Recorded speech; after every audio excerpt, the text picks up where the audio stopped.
I'm a low budget video maker, but I do know that good sound improves the overall visual appearance of your video somehow. You heard that right. Good audio makes your video look better. And we know the onboard microphones, while okay, they're not good for distance, especially when you're speaking. And since the majority of what I do is communicating, I need my communications to be heard and sound good. But I'm open to have a good enough experience if it's the right price. So I bought these Audio-Technica wireless lavalier microphone, and these are good enough. They're good. They're not superb. They're not tremendously excellent, but for the price, they're reliable. They get the job done. Battery life lasts. I haven't even changed the batteries yet. It's very convenient for me to use. I could just store it. I mount it on top of my camera. It's simple to use. It's not complicated.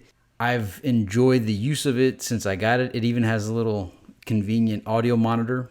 Sometimes I get a little bit of feedback, but it's usually because I'm doing something wrong. And let's take a look at what we see on screen. That's the mic. It doesn't look like much. The audio isn't super duper professional, but it's effective, and it is way better than just having onboard at a distance. You have this little antenna that you plug in, and that's how it transmits. On the side, we have some inputs here. One's for that monitor, and the other's where you actually plug the lavalier mic into. The 9-volt DC, which I don't use that. Frequency A and B, I've always just used A, and then obviously the power button. It's always good to remember to turn that power button off when you're done using it to prolong the life of your battery. And as you can see, the cables are plugged in here. The mic itself has its own unique kind of sound to it. Right now it's not this mic. This is my Blue Yeti Pro.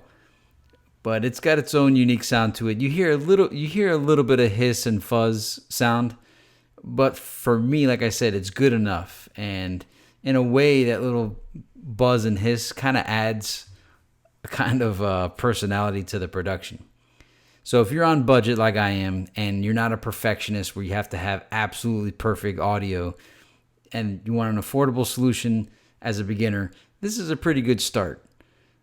If you want to if you want to spend money and you got money like that and you want professional, don't get this. Get something more expensive.